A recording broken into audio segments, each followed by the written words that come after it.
ఈరోజు వాక్య ధ్యానాంశం.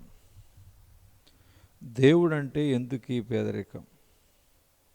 ఓ దైవజనుడు మరియు మంగళతను కలిసి ఓ మురికి వాడకుండా వెళుతూ ఉన్నారు. అక్కడ ఉన్న ప్రజలు బహుభేదవారు, అనేక దురలవాట్లు బానిసలై కడు దుర్భర స్థితిలో నివసిస్తూ ఉన్నారు. అది చూచిన ఆ మంగలి, చూడండి పాస్టర్ గారు, మీరు మీరు ప్రొద్దస్తమానం దేవుని గురించి బోధిస్తూ ఉంటారు. నిజంగా దేవుడు అనేవాడు ఉంటే ఎందుకు కష్టాలు, బాధలు, రోగాలు? ఎందుకు ప్రజలు దిక్కుమాలిన స్థితిలో జీవించాలి? నిజంగా దేవుడు ఉంటే వీరిని బాగు చేయొచ్చు కదా, వారి దురలవాట్ల నుండి విడిపించవచ్చు కదా అని ప్రశ్నించాను.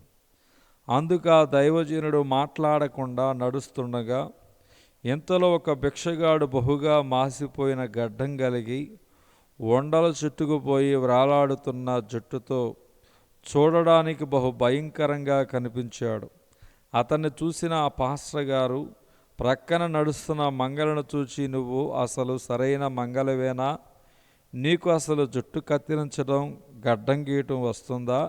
నీకు గడ్డం గీయటం, క్షవరం చేయటం వస్తే అతనికి అంత భయంకరంగా గడ్డం తల మీద జుట్టు ఎందుకు పెరిగిపోతుందని అంటుండగా, అదేంటి పాస్టర్ గారు అలా అంటారు? అతను మాసిపోయిన గడ్డం, ఉండలు కట్టిన జుట్టు కలిగి ఉంటే నా తప్పు ఎలా అవుతుంది?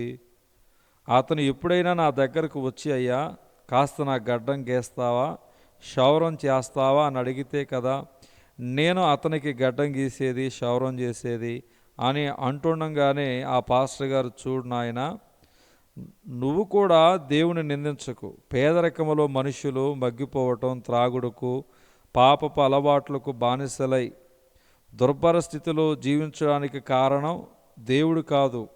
వారు తమ తమ స్వకీయ దురాశల చేత ఎడవబడి ప్రతి విధమైన పాపానికి బానిసలై తిరుగులాడుచున్నారు. నీ దగ్గరకు వస్తే కదా వారికి నువ్వు క్షవరం చేసేది, గడ్డం గీసేది.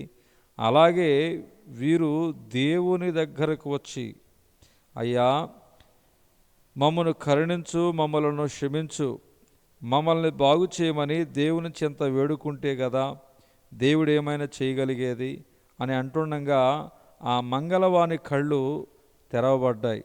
ప్రియ సహోదరి, నీ చుట్టూ ఉన్న పరిస్థితులకు జరుగుతున్న అన్యాయానికి కారణం దేవుడు లేకపోవటం కాదు.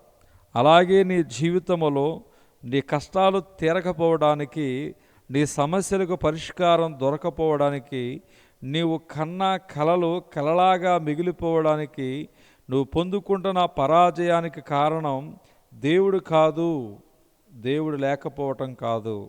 నీ కోసం పరలోకము నుండి నీవు పడి ఉన్న చోటుకు ఆ దేవుడు దిగి వచ్చినప్పటికీ ఆయన చెంతకు నువ్వు రాకపోవటమే నీ దరిద్రతకు కారణం. నిన్ను నువ్వు తగ్గించుకొని ఆయన శరణు కోరుకోపోవటం, ఆయన సహాయం ఆర్థించకపోవటమే కారణం.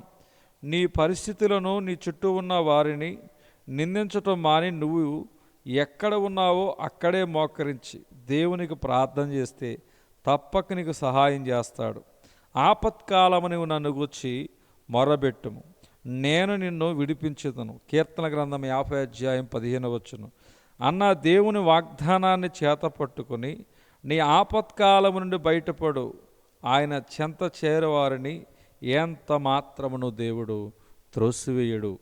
దేవుడి దినవాక్య ధ్యానం దేవుడు దీవించునుగాక. ఆమేన్.